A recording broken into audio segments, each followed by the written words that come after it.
420, 420 for 20 long years. I smoked lots of reefer, drank lots of beer. Every day at 420, we're going to settle this score. For 20 long years, it's been 20 past 4.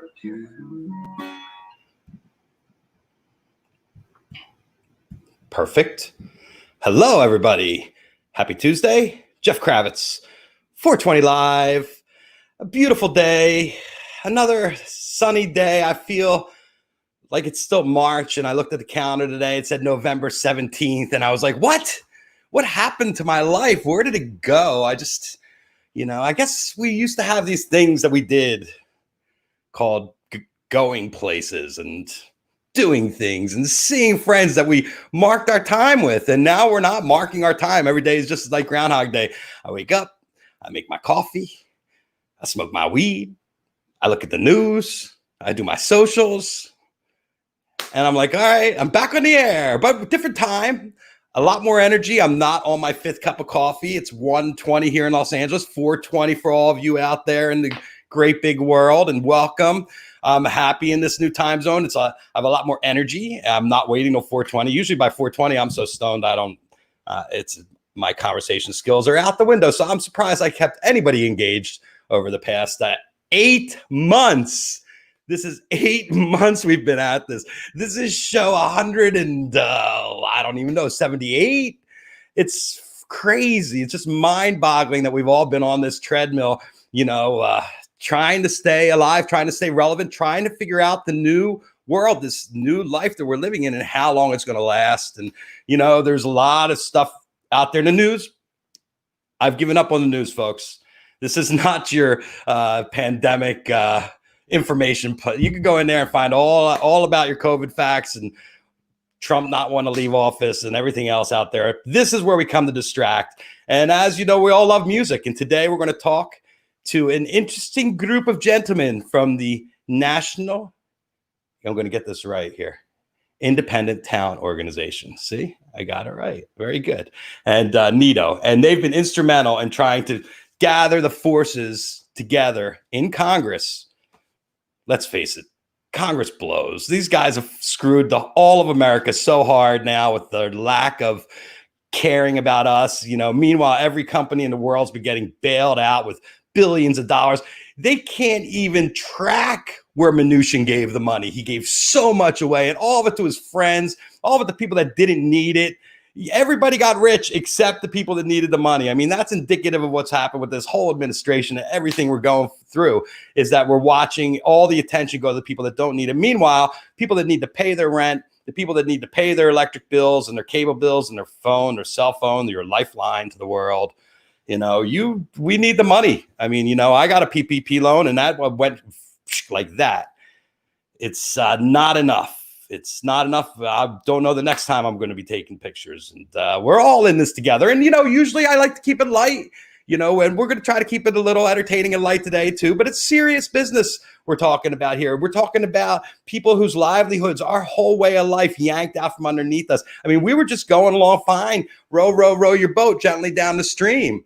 Merrily, merrily, merrily, merrily, life is but a dream. And all of a sudden we hit the waterfall and went off the end. It was like, didn't see the waterfall because we were busy singing that stupid song and rowing our freaking boat and just like keeping our eyes on the prize. And I think that we were all focused on what we were doing. And, a lot of us have these pandemic pivots, yours truly, where we've reached out and we've created a new little life for ourselves where we're coming live every day or doing whatever it takes to be creative, because I cannot stop creating. I cannot stop reaching out. It's just something indicative to me. And that's true of our whole industry, the whole entertainment industry and everybody involved. And today I have Frank Riley, Tom Chauncey, Wayne Forte. They are part of NITO, but they all have their own little story. So I'm going to introduce them all one at a time. They'll come in and introduce themselves, tell us what it's all about. And then we're going to get into some amazing discussion about what we can all do to help and where this is all going. And there's so many moving parts and things are changing so fast. And since Tom Chauncey is the one I personally know the best, we go back years and years, Jazz Fest and Bonnaroo and Superfly and all our friends and getting together constantly. I'm going to bring Tom in first. Hello, Tom Chauncey. All right. Hello. Best Zoom of the Are you day. there? 420 Zoom. I haven't done one of these yet, so thanks for the invite. Nice to see you in your lair, wherever you Good to are. see you. Looking Yeah, good. yeah. This is my office, my Santa Monica office, where all my photographic stuff. In prior times I lived in LA, I had a guest house in the back where I worked out when I had small kids, and it was fun because they'd come running out to you when you're working. And now that you need a place to get away, so this Right. this is my man cave. Fantastic. Tom, tell us about Partisan and what you do, so people get a feel for who you are. Yeah, sure. Partisan Arts is a booking agency. We're an independent booking agency. We're based in Sausalito. We've got offices in a couple of other spots around the country. We are an independent talent agency. So we represent artists, and we book concert tours for artists, mostly in North America, but some artists we represent worldwide. That's the broad thing of what we do. I don't know how much more detail you want me to go into. No. That's good. I think that gives everybody a good. We've been doing it a long time, and we have a lot of bands in the jam scene. For example, we have a lot of bands in sort of all different genres and ranges. Things I like a lot of world music. That's an old term, but it's what I still refer to it as. People from foreign places. So I work with a lot of African artists like Femi Kuti and Bambino and Jupiter No Quest, and a lot of French bands because I like to go to France. So I signed a lot of bands from France, which has been particularly beneficial for my culinary exploits and friendships. Got a lot of friends over there. So anyway, we love what we do, and we always have a lot of bands at all the cool festivals, and we love going to the festivals. And that's where I usually see you most. Yep. I'm always the guy standing in front of you and getting in your way. Yeah, I have to maneuver around Tom. Tom's kind of tall. Let's bring in Frank Riley, High Road Touring. Hello, Frank. Welcome to the show. How's it going? It's all fine. All good. You're right, Joe. The news changes every minute, every day, every moment.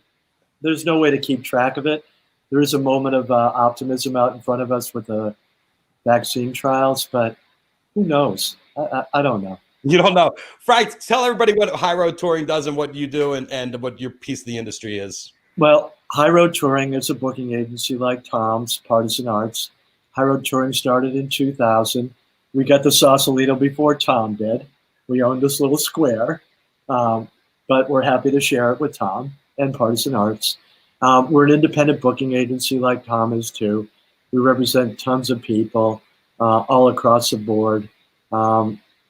As big and bold as Robert Plant, and as small and tiny and vibrant and futuristic as Michaela Ann, and a lot of things in between. NITO started in April, actually began in mid-March, but that's a longer story. Began as an organization in April. We incorporated or organized and hired a lobbyist and tried to make our voices heard in DC. Well, so far, so good. Wayne Forte from Entourage. Welcome to the show. Entourage Talent. How are you? Good to see you. Good Great. to see you. Why don't you tell us a little bit about Entourage Talent and what you do in the industry? Not dissimilar to what Tom and Frank does. I mean, most of us, the founding members of NITO were agents. Actually, the founding members were all agencies and agents. Entourage Talent, we set up in 1993, so maybe I'm the oldest of the group. For sure, I'm the oldest of the group, actually. And, we're more of a boutique style. We've got a limited number of clients. I represent most of my clients for the world. I have many from the UK, some from the US. As my other fellow NITO members, board members, we were ticking along very nicely. We had a great little business going. We were taking care of stuff, and we had our staffs, and we were taking care of our clients. And then we hit a brick wall in March. In the meantime, as Frank said, there is a long story involved, which we can get into later. But we kind of just came together by happenstance, just discussing things, and Frank updating us, and we finally decided that we'd form an association, basically like a trade group. Who was first out of you guys with the idea, and who called who, or were you already communicating? Frank called everybody, the Yeah. original 14, and just said, hey, I've got some information. I'll let him tell the story, but I've got some information. If you guys are interested, or emailed, actually, we could have a call, which we did. But Frank, why don't you take it? I was invited to a task force that included Michael Rapino, Jay Marciano, and the quote-unquote larger agencies. They invited me for whatever reason. I have no idea how or why, but they did. Because, well, you guys are independent. I think that's a good distinction to make, that you have the big agencies like Live Nation, William Morris, CAA. Am I correct in those three names? Well, Live Nation's a promoter. Right. But they all live under one big umbrella. Yeah, so you're sort of right. And you guys are independent, meaning you have smaller companies with smaller amounts of employees, and you handle a boutique is probably the best way to do it. And how many would you say independent talent agencies are there? God, what do we got right now? It's around 100, right, Tom? Yeah, I think we're 100 agencies, which I had no. If you would have asked me that question before we started this whole thing, I would have guessed, oh, maybe there's 20. I would say 15. Whatever. But I mean, yeah, it's a crazy the amount of companies that are out there, and everybody. We came together. It was pretty obvious that we needed to come together to have a collective voice. We all, like when you were talking about at the beginning of the show here. We all fell off that cliff, and we all have fallen off that cliff. And so we came together as a way to be able to speak as a group. And it's been a fascinating journey so far. Bumpy road, frustrating, some victories here and there, but man, we're still not out of the woods by any means. That's for sure. Well, I there's so many things I want to get to, but you know what? I want to cut to the nut. I want each of your opinions to tell me. We'll start with Wayne. Below me there. I feel like I'm in the Brady Bunch. Wayne, You are. Tell us, in your estimation, when do you think live music is coming back? Tomorrow. Listen, there is some live music right now, so I guess you gotta really. Okay, I would say where we can go back to the way it was, not where we were. Yeah, where we were. 2022. 2022. You don't think with the introduction of the vaccine that's coming out and the announcements made in the past week from Pfizer, Moderna just yesterday, that it's going to have a difference? Because Fauci himself said we should be back to normal by 2021. Right, but that's the normal. That's like the normal public, so to speak. The thing is, I was never into any of this. I wasn't into politics, and I certainly wasn't into science. I wasn't into science as far as we've all become epidemiologists during this time. Yeah. As far as vaccines go, I wasn't into like, okay, what's going on in the health world, right? But when this thing started, I started getting it. Because originally I brought some things home from my office and figured we'd be out for 4 weeks. So I ended up going back 4 weeks later and picking up some more things. Thought, I would be out till the summer. And then in May, I quickly realized I just read a bunch of things. I was keeping up with stuff that was coming out. I said, there's no way we're happening until mid to late next year, the earliest. And then from then on, there were some other things that came out. And I realized that, first of all, our business, which is what we're trying to explain to Washington, D.C., okay?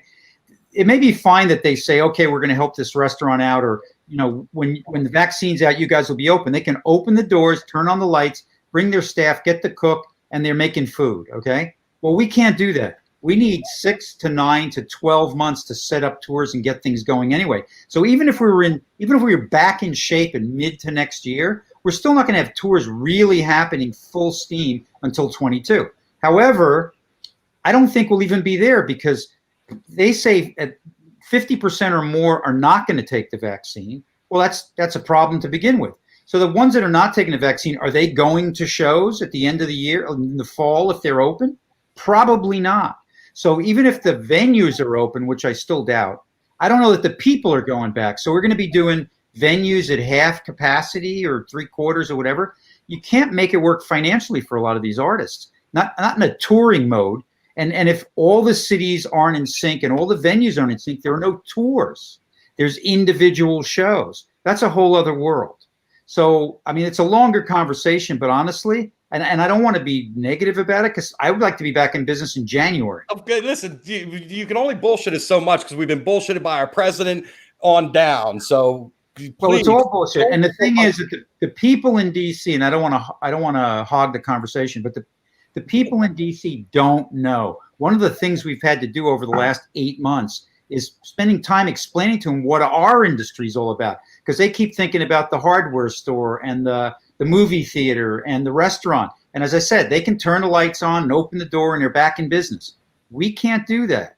So, they just don't understand what's going on with us. There's people traveling on the road. There's, groups of 15, 20, 30, 40, 100, people traveling in buses. And well, you don't even have to go that far. Broadway employs more people than the coal industry. And when I read that statistic, I almost fell off my chair. I was like, are you kidding me that you want to bail out coal, which is an antiquated way to do business? Anyway, no, Tom? So there's Tom? it. Let's go to Tom. Yep. Tom, when do you think it's coming back? The music business doesn't really come back until we get rid of social distancing. That's how I look at it. And we're getting really positive indicators that the vaccine's coming, which is great. But basically what Wayne is saying is correct. It's going to be a long process for people to receive it. It's going to be a long process for people to decide that it's okay to get. There's going to be politics involved with that, most likely. So when? I think we're going to see some limited activity in the summertime, some hopefully a little bit more activity in the fall, but really like real business, getting back to normal where you just go to a show, you get in line, you go to the bar, you go to the bathroom, you're standing up front and you're having a great time. I think it's 22. I hate to say it, but that's probably what's going to happen. It's crazy, isn't it? Yeah, it's freaking bizarre. Yeah. I'm going to throw it to Frank.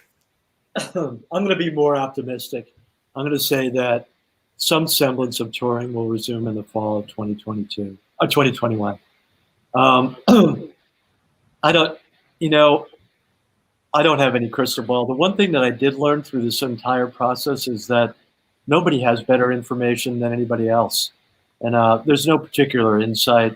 Anthony Fauci probably doesn't know a whole lot more than Tom Chauncey in terms of what's actually going on and what will actually unfold.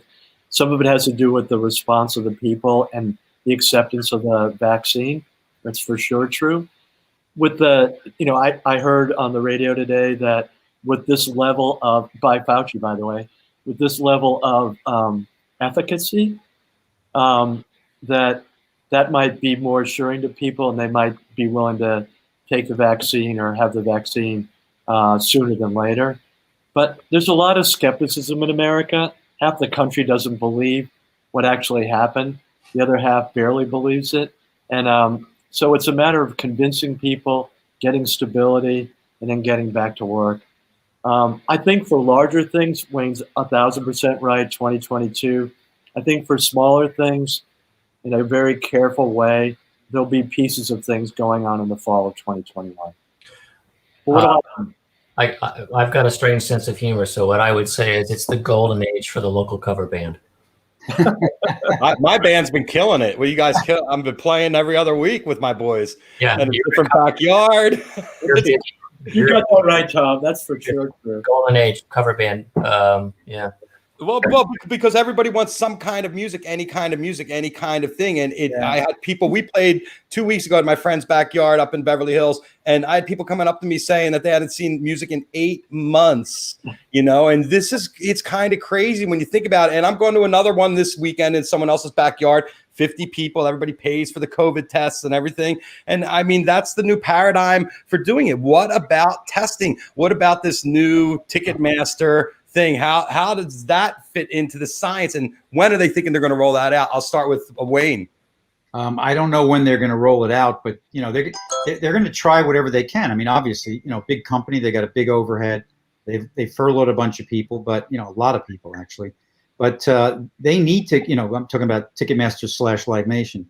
They need to get back in, so they're going to try whatever they can. Now they've been working on this for quite some time. It's not like they just came up with it overnight. I've heard, things about it for months now.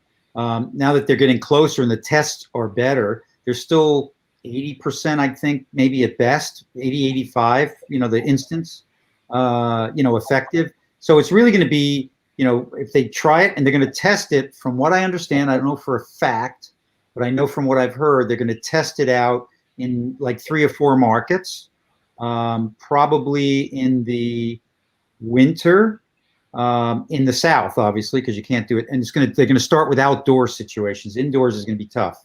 and they'll see how it rolls. Now, if you end up with a bunch of infections afterwards, that sets us back. And that's that's kind of what I was getting to earlier. You can say the vaccines are ready, let's say, and the testing's ready, and it's available April. Well, you have to manufacture them, you have to distribute them, you have to get them. As Tom said, you have to get people to take them. Even if they take them in April, the vaccines we were talking about are, what are they, 6 weeks and 8 weeks or something like that? You have to go for the second shot. So then you have to get that stuff out. You have to get those people back to do that. And then is everybody going to be comfortable with it? So you're in June probably, right? Could be July. And then everybody's got to be comfortable. So what Frank's saying is true. There'll be some small localized things. I mean, there's outdoor things now happening, right? There was some in Connecticut. There was some in Massachusetts. Yeah. Oh no, the drive-ins are very successful. I'm just surprised they haven't spread even more, especially to the nicer weather places. Really expensive. They can't make money. I have a guy that I know that's been doing them. I'm helping him out. I'm consulting. I'm just giving him advice. And he had 4 shows set. Thank God he didn't book any more. Made a little bit of money on the first 1 and 2. He's got 2 more coming up. He's not going to make any money. The bands are making some money, not as much as they would, but he's going to make nothing. It's just not really cost effective. I mean, a few of them are making money, but not on a regular basis. But Live Nation even made a foray into the drive-ins, and I think they abandoned it fairly quickly because the margins are so small to set up a outdoor venue as a one-off or as a temporary thing. It's just really, really expensive, and the margins are thin. We've had some successful shows in the drive-ins kind of situation. Fans have a good time. The artists have had a good time. But it's not sustainable. It's a Band-Aid on a bigger problem, right? And it's not the world we all want to be in. So really, it's a Band-Aid. It's a temporary fix.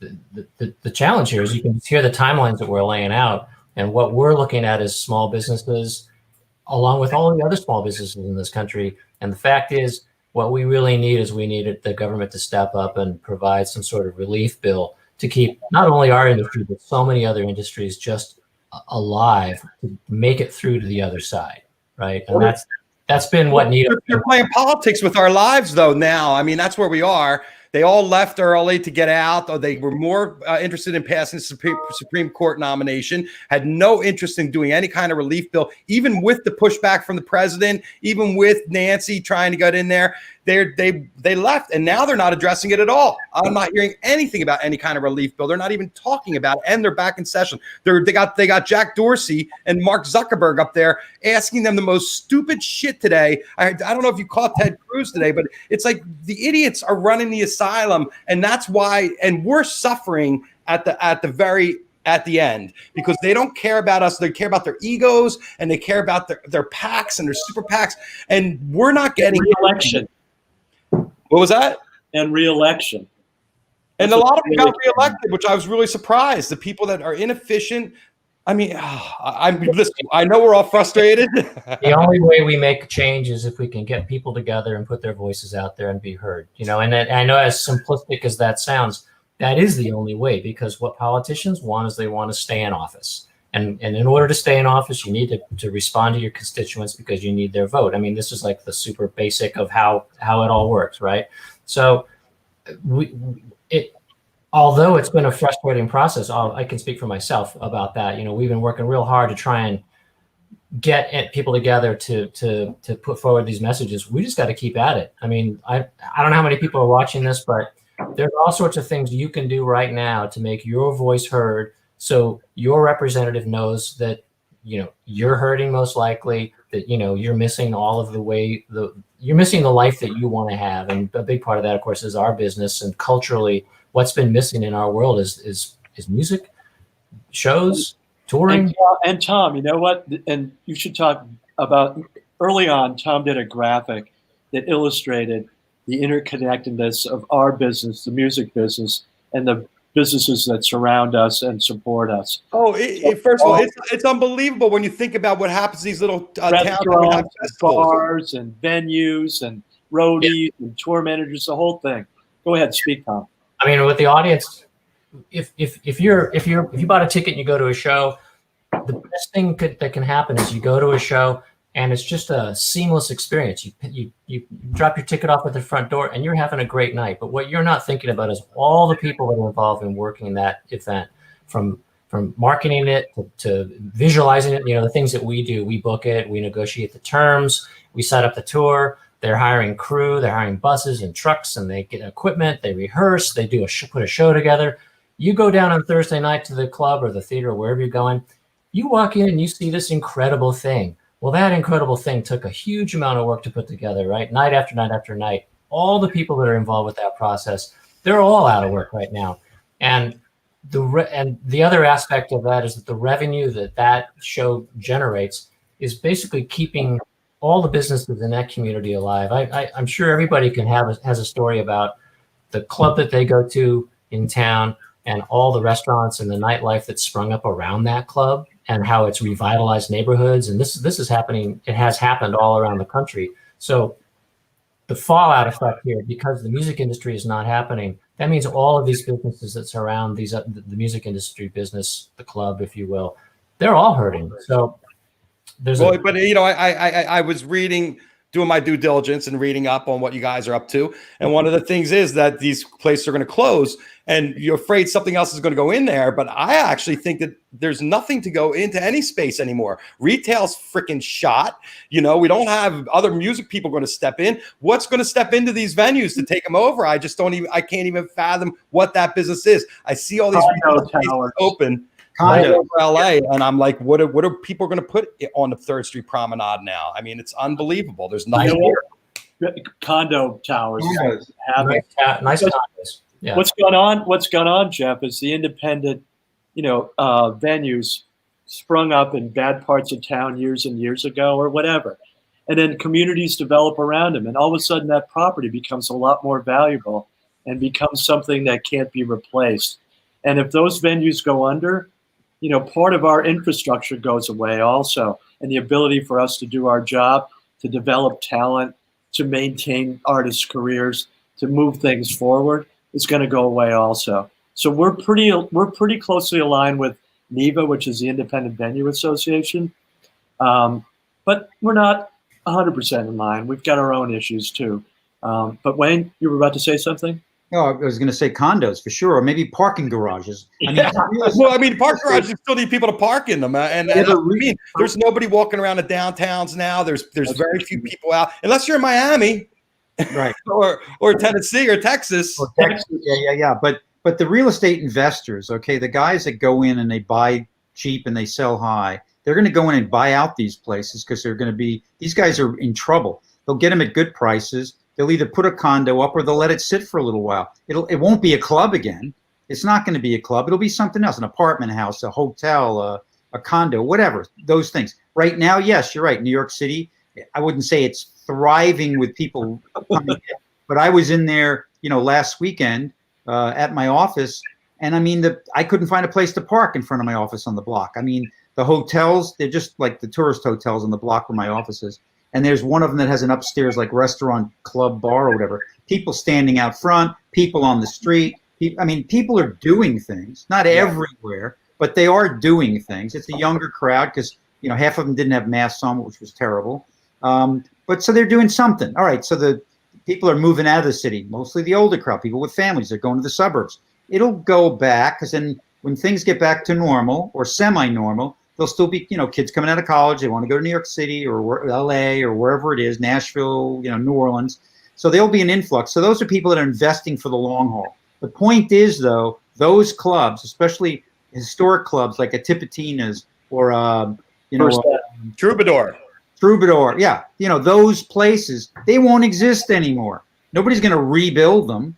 No, they can't have the vibe they had. That's going to be done. That's going to be over with. And as Frank said, that hurts us from developmental for sure, from developing acts, maintaining acts, local acts to keep going. And as Tom said, what we've been explaining to people in Washington is, there's a club, there's a theater, there's a concert hall, there's an arena, whatever. It's not just that. People pay $50, $60, $100, $300 for their ticket, whatever. But what about the restaurant and the hotel in town and the parking garage and the bar and the metro rails going in? People that fly in for shows from out of town. All that ancillary income is coming not just from us. There's other things doing that too. But I don't think there's a lot of people flying in for the restaurant to get pizza in Manhattan. I think they go to the pizza place because they're at the show. And they said, hey, I heard this pizza place is great. Let's go there. I mean, that's why they're going. They might be going to the 9/11 memorial downtown. Cool. But they may be doing that because they're also going in for the show. Right. If you know what I mean. So Yeah, that's, hey, listen, that's what's music spurs economies. I remember going on Grateful Dead tour, and they take over these little towns, and all of a sudden, everybody, the gas station would make 100 times what it usually makes in a weekend. The hotels, these normal little dirt motels would never be sold out or sold out and getting 10 times rate. Tom, up at Bonnaroo, when you go to Manchester and all those hotels around there that are literally the murder hotel. I remember checking in at Bonnaroo, and a lady told me that a woman got picked up and taken to a hotel and had her arms and legs cut off down the road. And I'm like, when did that happen? Like 2 weeks ago. I'm literally dropping my daughter off at the hotel to stay there. And I'm like, Great. Thanks, lady. Wow, things have changed in Manchester since I was last there. This was down the pike a little I bit. know I spend my time at the Waffle House, between go to the festival, and there's a lot of action. I mean, Manchester, Tennessee, like revitalized after Bonnaroo. I mean, that's a classic example Absolutely. of how a festival has come in and brought millions of dollars to a community, right? And that's happening. That's not happening all around the country right now. That's what it's all about. I mean, listen, Universal Attractions or Disneyland does that too, but they're monoliths. We're talking about guys that own little clubs or agents that are booking bands, managers, whatever. Big artists, small artists. It brings a lot of economy in, as does the Broadway theaters in New York City, for instance. But, a place like the 930 Club in D.C., I remember when they first opened that place, the area was a dump. It's now like $1 condos. Taps in their driveway at the back of the 930 Club in the 80s, too. I mean, they were like 3 feet tall and they talked to you. Yeah. They've Well, moved we have a on, question here. condo tower down the block. We got a question here, which is kind of interesting. And from Toby Blumenthal, what's the opinion on the Geiger model to save the venues? Oh, Toby. Hey, Toby. How you doing? What's the opinion on it? I think he has, first of all, as a business plan, I think he has a good idea. Secondly, it's definitely an alternative for clubs that are in trouble. Now, are there other alternatives? Yes, you can go to the bank. You can go to Live Nation. I'm sure they do the same thing. And you can go other places. So I'm not negative on it at all. I think it's an opportunity for people. You don't have to do it. It's either, in some cases, it may be that or the real estate shark I was talking about. But I just think at least it would save the venue. So I'm okay. I'm okay with it. And he's a music guy. He's not just a hedge fund guy from New York. That's my opinion. Frank? I saw you shake your head. I'm friends with Mark, but I get worried that it's taking advantage of a distressed situation. And we really want these venues to stay in place. But there's a reason why they're independent venues. And there's some part of independence that goes away when you get glommed together and form a network. Again, I really like Mark. Mark's a friend of mine. I think some of his intention is really good. I wonder some of the basis of it, if it's valid or not. Tom, you have a 2 cents here? Yeah, as far as adding to that, I think if there's opportunities if people need capital. There's lots of opportunities, and that's certainly one of them. I would also rather see independents stay independent. Stitching independents together isn't a concept that feels right to me. I can see it as an interesting business opportunity for Mark, and I'm sure that he's looked at that and figured out what a larger business can be from that. And Mark's a super smart guy, and he's not casually doing anything, and I wouldn't expect he would be. So I don't wish him any ill will, but at the same time, I'd prefer to see independent clubs stay independent. All right. Well, we have another Joe Madonna with a good question. And he's talking about the Flaming Lips bubble show, which I think is probably untenable because those bubbles are hot as hell. And after 2 minutes in them, you're like, get me the hell out. But I have seen the shows that have happened in the UK this summer where they take a big field like the Bonnaroo field, or even more. What I'm thinking about is Coachella, the Empire Polo Grounds. My God, they got so much space. and creating these 6-foot little cages that they give to everybody for the show. Granted, on a field the size of Bonnaroo, which is usually 80,000, you're looking at 5,000 or 7,000 people. Does that sound right for the math? Wow, that's a lot of fun. Probably more at the Bonnaroo site, but yeah, I mean, you're close on the math. I mean, there's a couple of them that I've known about that on a smaller scale that have set up. I mean, again, it's an alternative for what we have to deal with right now. It's better than nothing. You can still enjoy the show. Not everybody's going to do it, obviously. Again, you want to be in a bubble there, Wayne? No, I don't. I didn't say it was for everybody. I said I don't want to do it. I mean, I don't want a hot box. Yeah. I saw one of the early shows. Somebody had to put a knife in the bubble because they had run out. They let themselves out.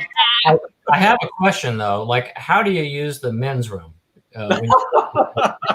Depends. You double over.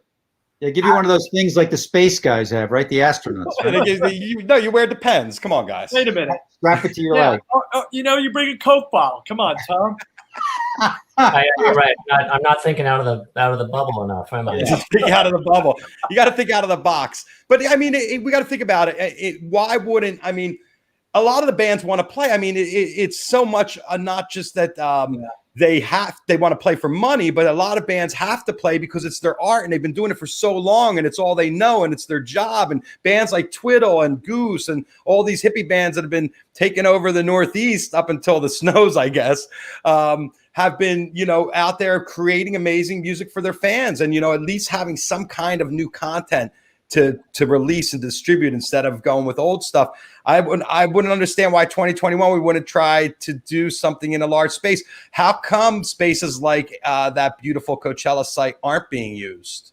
Tom? It's too expensive the site costs and to set up a stage and all that infrastructure. It doesn't make sense economically. Like, for example, you were referencing that thing in the UK. That field where they put that stage up, I think it holds 40,000 people, and they did 2,500 people. It just doesn't. It was a promotional event for a radio station, if I'm not mistaken. But it's not economically viable. I mean, that's a short answer. Well, you have to have the sponsorship. Frank, what's your 2 cents? I don't even know where I heard this, but I heard that when they canceled Coachella on short notice, that they may have lost $20 million. And that's just what that reflects is the cost of putting something like that together and getting everything set up. It's just not viable. The margins are too small. If you don't generate enough, with these massive festivals, artists are paid well, tickets are fairly high. You just can't get away with it by shrinking it down. You'd have to reduce everything down. And at that point, bands can't tour affordably. If a band goes out right now and plays a venue that they would normally sell out and it's half capacity, that means the band's playing for no more than half and probably less. It's just not affordable. It's not a viable solution. I wish it were, but it's not. Anyway, Wayne, you've spoken about this at length. What else? Yeah, I mean, for the smaller acts and maybe mid-size, they can if they have small crews and smaller bands, they can do it and make it sort of make sense to tick themselves over. For the promoters, I don't think it's that viable. The one up in Connecticut that they did up here, they had I spoke to the promoter the other day. They had a nice series they set up for these outdoor places. They did it spaced, socially distanced. They paid the bands decent money. They made some money, but their overheads were a lot less. So they weren't setting up like a Coachella site or whatever. They can happen, but again, I'll go back to what I said before. I don't think there'll be enough of them to sustain a tour, so to speak. So you can go out and do 1 or 2 or 3 shows on weekends or whatever. And that's what they did up here. And they actually repeated a couple of acts. And the people went because they're dying to go. But what really happens with a lot of these artists is you had mentioned, Jeff, that that's what they do. Yeah, they're dying to work. But also, I have a couple of clients. They just want to keep their crew and their bands on. They'll do things that are safe. They won't do these for different reasons, but because they have people from all over the country. So they got to get them together first, and then they got to go do something. So it's a question of getting them together and traveling. And the logistics of the band you're talking about. Yeah, exactly. So that's not going to work. If there's 5 or 6 people that live in the same town or, a 4-piece band with 3 crew guys, yeah, maybe they can go out and do it. So certain bands can't. Don't forget the audience, the responsibility to the audience. The last thing bands want to do is put their audiences in. Well, I mean, ultimately, all these big shows are the lawyers are holding everybody's balls on these. They're like, you know what, you can't. No lawyer is going to let Live Nation or AEG do a show right now. I mean, I don't see that. I see that that's the stopgap. Is the question is, when do the attorneys allow us to get back to the shows? Not so much when are you guys able to book or when are we able to buy tickets, but when do the attorneys and all these big companies like Live Nation say, okay, the risk is mitigated. We can go ahead now and lay it on the line. I know that a lot of these big tours are booked in 2021, but from what you guys are telling me, we're not going to be seeing any of these big shows. So now everybody's holding on to everybody's cash for another year, you know, because you want to hold, everybody wants to kind of hold on to that money. They don't want to like give it back because who knows who has the money to give back. Are these companies like Live Nation and Ticketmaster and AEG going to exist in another 18 months? Yeah, well, one more thing, Jeff. Who knows if they have the money to give it back? Okay, continue. No, that's are these big companies going to exist, Frank? Are they going to exist in another 18 months? I don't know if any of us are going to exist in another 18 months, Jeff. You know, I don't know if High Road or Tom could speak to Partisan and Wayne for Entourage, but I think we're all in jeopardy, and it doesn't matter how big or small you are. You're undergoing the same pain and lack of business, and if you're shuttered, you're shuttered. So Live Nation, they have a gigantic organization, even laying off all these people. How can they sustain that without any income? I don't know. I'll tell you this one thing, Jeff. Republicans always want a liability provision in the next stimulus package, and people have said repeatedly, you can't prove where you pick up a coronavirus. So liability, yeah, there's going to be a problem with liabilities. There always is, and there will be lawyers. But I think there's ways to deal with all that when the opportunity appears again. But Tom? Well, the best way for people to channel their frustration is to get together and figure out how we can mitigate this thing, right? I mean, we can talk about how we miss shows, our bands want to play, audiences want to see gigs. Yes, right? But so why don't we do something about it? Like, and what that is mitigating the virus, you know, dealing with the basic safety protocols, you know, stop trying to deny that it's a problem when it's obviously a problem. I mean, look how many cases that are coming up on a daily basis. 182,000. Yeah. It's a frightening statistic. And are we immune to these numbers? In some way, I have to say, yes, we are, because these numbers are just crazy, right? Yeah. Well, they're crazy. And then you got some parts of the United States. I talked to a friend of mine who's a photographer in Florida, and we were talking about business. And I said, how's it going? And he's like, amazing. I'm back. I'm booming. I need to hire more photographers. And he's like, how's your business? I'm like, I'm sitting here doing a talk show. I don't take pictures anymore. I mean, it's done. But I said, how's the caseload there? And he said 10% of the people in Florida have the disease, but the governor's not interested in shutting it down. My next question was, what's the capacity in the clubs? He said 25%. 11 is open 24 hours a day. Some of these clubs are open and they're booming, but it's weird inside. It's different, but the city is moving ahead and doing business. So we are in a weird space because some of our country is okay and they don't care that people are getting sick, and then others want to shut down.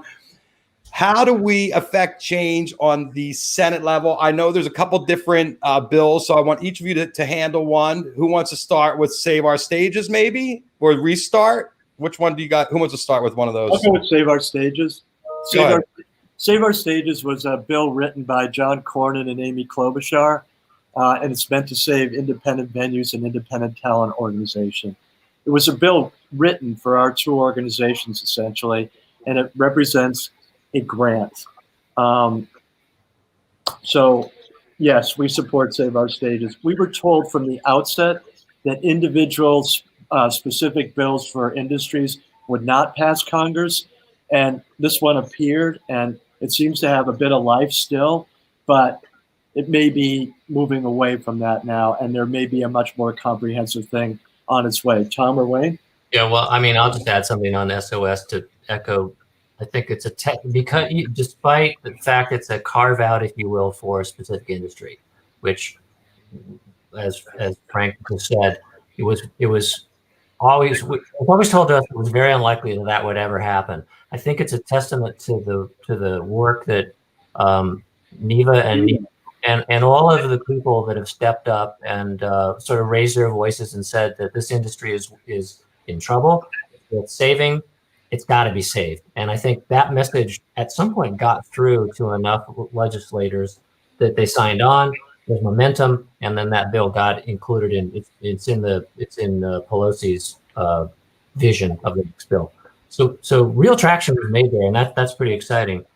I don't know, is there anything else on SOS we should talk about before we do the other? Well, the reality, or not the reality, is the speculation is, though, depending on what happens with the Senate, which is controlled by the Republicans, they don't want to go any further than like $500 billion, which is a lot of money, but that's not going to be enough really to include, if that's going to be the whole stimulus package, probably won't be enough to include like an SOS bill in it. It may one or two provisions maybe, but it kind of shoots the whole concept. And the politics, Jeff, that you just mentioned or not even alluded to, because you actually said it at the beginning of the show.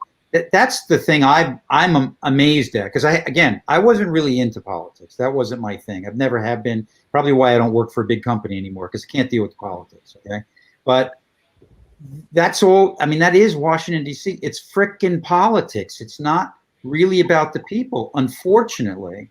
Now, what can be about the people, and I'm digressing a little bit, is all the individual constituents in their various states and, in their districts, if it's, Congress people, reaching out to those people, which most people don't do. I never did it before we got involved with this, like reaching out and saying, hey, I have a problem. Here's what we need. Why can't we do this?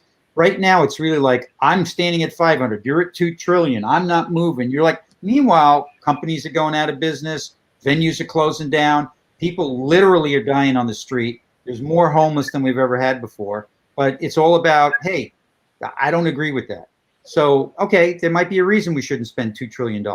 But, Restart was a good idea. And it was, not Restart, sorry. SOS was a good idea. Restart was something else. That's a huge bill. One of the reasons why it probably won't have traction, it's really big. It's very costly. It was great idea. 2.2 trillion. 2 trillion. Yeah. Wow. That's just to restart the stages and the music business and everything like that? No, that's to restart all the small businesses. It's pandemic. It's just a grab bag of all sorts of policies.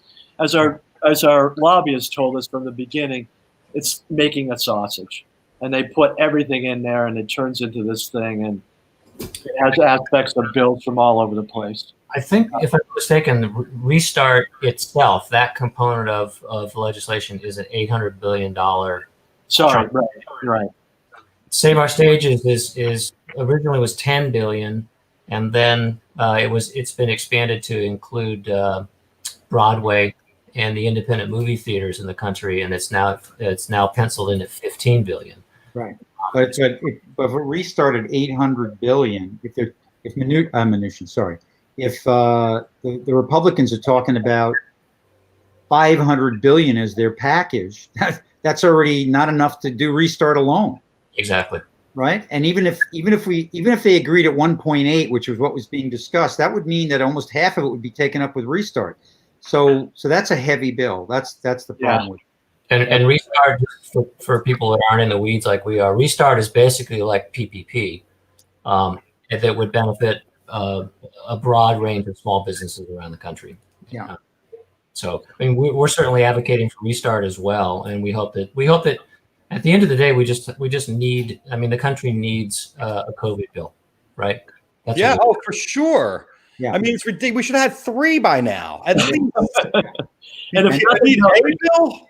Yeah, and not at 500 billion. I mean, it's again 500 billion that they can't even track. That Mnuchin gave to his buddies. I mean, come on. This is such a scam. The whole thing's been the biggest scam ever. And all us hardworking guys at the bottom are the ones paying the benefit. And you know what? We're elevated. There's people beneath us that have the menial labor, the hard jobs out there, the janitors, the hospital workers, the people in the streets, everybody that's cleaning up our mess. At even, I don't want to say lower down the economic scale. I mean, music is something that's spice on life. it's a necessity for all of us because we need it, but it's not a life necessity like food and water and oxygen. You know, it's the things that it's something. It's a benefit. It's what am I trying to say? It's a spice. It's the things that keep us going. You know, it's not a necessity, but it is a necessity because we all know how important it is to us. Tell us now, my question. I want to run this around the horn. How everybody at home can help. NITOLive.org. Go on our website, hit the activate button, sign up, write yourself a little note, make it personal, send it to your. It pops out directly to your congressperson or your senator. That's the first way to start. Wayne, Tom? Yeah, and and as Frank said, it's automatic. You just have to go in there and click it. It comes up. You fill it out. You put your zip code in. There's a letter that's pre-written. You can change it. You can write your own if you want. It literally takes 5 minutes, and you can get it. Constituents matter. Yeah, it's super easy. And the one thing I would say, it's like if folks have time to add in their personal story, they should do that, because what we need to remind our representative is, you know, people are really hurting right now, right? It's not like this just started a month ago. You know, when we first started this whole thing, we're now how many months into this thing, and nothing's happened. Right? Eight, so yeah. It's time to remind our representatives that it's a call to action. People are hurting, and now it's urgent. It's urgent. And How about donations? These are people with lives that were vital and viable, and we've been sidelined. Yeah. And, that's that. Yeah, and you don't have to know your senator or congressman. If you put your zip code in and your state or whatever, it pops up automatically. So you don't even have to know who they are if you don't. And just to say something, you know, in support of what Tom just said, the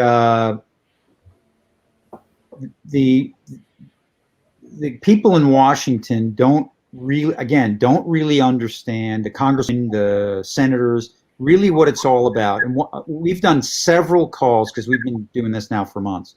We've done call-ins to senators, staff, congressmen, staff, to try to explain to them what's going on with the constituents, which is most important to them is what their constituents say. Like Tom and I can call into a guy in Virginia, but we're not a constituent. So the constituents have to support it and tell their little stories. When we were telling the stories about, in one of the calls, I remember Tom and I both were on together, about the venues and the suffering and whatever in, you know, Virginia, and, you know, places are going to go out of business. I ended up getting an email back from one of the staff members, a senior staff member, you know, asking me if I could give him an outline or a list of some of the top venues in the state. So, I mean, look, they don't need to know everything. They don't know everything, right? So I sent, I don't know, 10 or 20 of the top places in the state. And then we had a manager that was on the call from Virginia, and his office sent me a balance list that was pretty much everything that exists in the state. And I sent it out to them. They were overwhelmed by how many of these places there were, and the fact that they're probably half or more going to go out of business. I mean, they're businesses, you know, okay, so, you know, they're not businesses that support, you know, 100,000 people, or, you know, 20,000 or 1,000 or whatever, but they support 500 or 300 or 200, and then there's the, you know, economic impact in the areas. So it's important to get these stories out. You know, let them know what's actually happening. They don't. I don't want to say they're sitting in their ivory towers, because not all of them are. Some of them are on the golf course, but they are sitting there and they just don't know what's happening if they're not told. That's what I realized. They have no idea. Well, there's so many industries, and they only have so much bandwidth, so they're pulled in to focusing on the things that are in front of them, which is why you guys would hire lobbyists, because a lobbyist's job is to amplify your message and get it in front of the people that he knows and try to carry the message forward. So good luck with this, guys. And people can contribute also and donate. Or I was just going to say, Jeff, if that's okay to say, absolutely, if they want to contribute to the cause, which we're all volunteers, it's going strictly to the cost of overhead, the lobbyists, you know, legal, whatever we do. If they're interested in doing that, please do. By all means, you can go on the website. There's the links right there on the page, guys. NITOLive.org. Also, Wayne, we should mention that we're going to do an auction coming up. Yeah, Tom, take it away. We're going to do a stringed instrument auction with guitars, mostly guitars, but other stringed instruments from a lot of the artists we represent, and a lot of artists that are interested in supporting NITO. Do we have an address for that? Is it? We don't have the URL yet. We will. It's going to be on Charity Buzz, the website, and it's going to start November 30 through December 13. We have 20 or 25 instruments already. We think we'll have more. Our deadline for getting it uploaded is Friday. Next week they're going to get everything sorted out, and then we go live after that. So we have some really great instruments, autographed ones with stories. Some people gave us some personal ones. We've got some really good things. Yeah. Great. So final thoughts. Let's start with our boy Frank. I just hope that the vaccine is developed properly, that everybody feels that it's safe, and that we can resume our businesses sooner than later. Great. Wayne, we're going to say goodbye. Frank, say goodbye to you. Thank you. Thank you very much. Wayne, final thoughts? I hope we can all hang in. That's my thought. I hope we can all hang in. To jump off of what Frank said, the vaccine's certainly a big help. We hope it works. We hope people will take it eventually. And we're going to fight as long as we can. That's the bottom line. Same thing I said to my staff, who I still have on payroll. I'll fight as long as I can, and I'll do what I can until I can't. Keep up the good fight, Wayne. Thanks for coming on today. Take care. Tom, it's me and you again. Oh boy. Sure. I thought I was going to watch you smoke a joint on this show, but I guess that's not how. Yeah, it's if I'm going to have a cohesive conversation, but tomorrow I don't have a guest, so it's going to just be me sitting here smoking some weed. So I didn't know it's like a Facebook, rule. Can't do that. Yeah. No. You know what? I've tested all the rules. Bong hits are fine, and joints are fine. Vape pens, they all seem to not be an issue. And F-bombs are fine. This isn't the FCC anymore. I don't have to worry about those 7 words you can't say. It's game on. But give us a couple of your final thoughts on the situation. Look, Frank and Wayne basically said the same concepts that I would say. The one thing that I think, oddly, this is something that's united us, right? I'll speak to that moment for a second, or that idea for a second. We're all facing the same problem here, and in a weird way, it's united us in a common goal. It gives you the opportunity to reassess what your life was and what it should be. And it's this very unusual moment in history where I think we can maybe learn something from it. So I'd like to think that we'll come out of this with some new information about how we can do things a little bit better. And hopefully when we do, we'll be doing it better and we'll be doing it sooner. And again, I go back to the thing I said earlier about people miss going to see concerts. I miss going to see concerts. I miss going traveling, restaurants, just the way the world used to be. We need to get together and work together and figure this out. And I know that's super simplistic, but it is that simple. We all need to be doing the same thing to get rid of it. We all need to be on the same page, basically, is what you're saying. We need to stop being in different parts of the book and all concentrate and admit this is a problem and admit we need to come together to fix it. One of the things I didn't touch on was that Australia, in 112 days, knocked it down. 112 days. And if we took 112 days from today, we'd probably need more time. But we could do the same kind of thing even without a vaccine and without the mask. They're all back to living life again. Right. And nothing's fundamentally changed in the way the politics of that country operate. Right. So in other words, we're not going to become some dominated socialist society if we have a radical moment where we all have to get together and put something behind us, which is all this is all about, is just getting together. People, even if you don't believe in it, play along with us for a minute here, because even if you're not even fully accepting the fact that it exists, which I can't understand anybody who doesn't believe that this is real, but nonetheless, if you're in that world, just play along with us for a little bit, and we'll all get back to the way the world was, and maybe a little bit better. That's my hope. Let us hope so. Your mouth to God's ears. Thanks, Tom. Thanks for coming on for all the guys from NITO. It's great hanging with you today.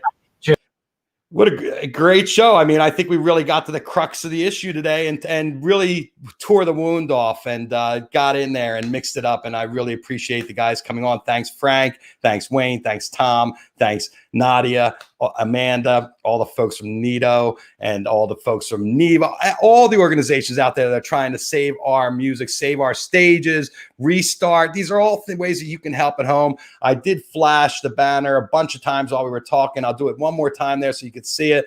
NITOlive.org. Get on there, write a letter to your congressman. Let's talk about my sponsors now. Grady's Cold Brew. Yes, sir. We have Grady's Cold Brew as a sponsor. The New Orleans style chicory coffee that does not need sugar, and you get a 20% off if you use the Grady's Cold Brew. See that link right there? You put the 420 live at the end, and you get a 20% off coupon or off your order.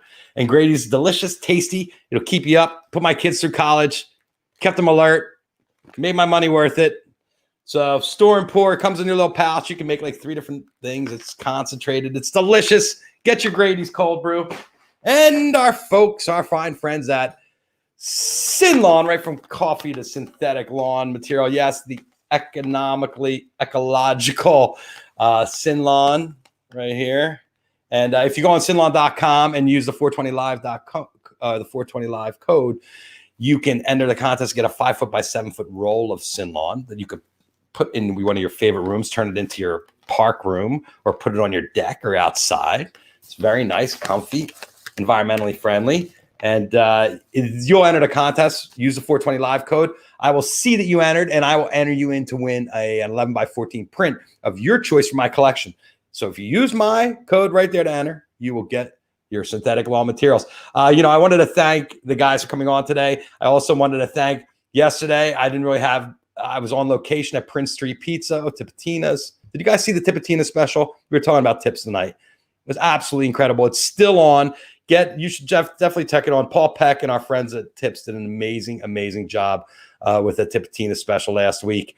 Tomorrow, it's just going to be me hanging out. It's my new time zone. I want to kind of get to know everybody that's hanging out. So come on in. We're going to chat, talk to you in the comments. If you want to come on and say hi, I'll shoot you the link. I got a beautiful fatty from my friends at 710 Oils. I'm happy to smoke your butt on the show. Send it in. And, I've been working with different strain providers. I'm going to have the folks on from the Garcia brand in a couple weeks, which if you haven't tried the Green Lantern yet out of Northern California, out of Mendocino County, it is absolutely stellar.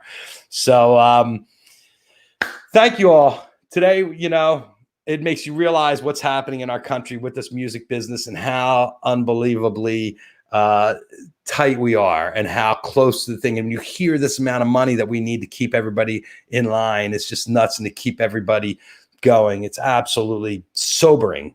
It knocked my buzz right out of me when I started hearing how much money is required to keep it going. It's been 8 months now that we've been in the lockdown. As you know, we're about to go in lockdown again. So get yourself ready. I heard the toilet paper is already going out of style.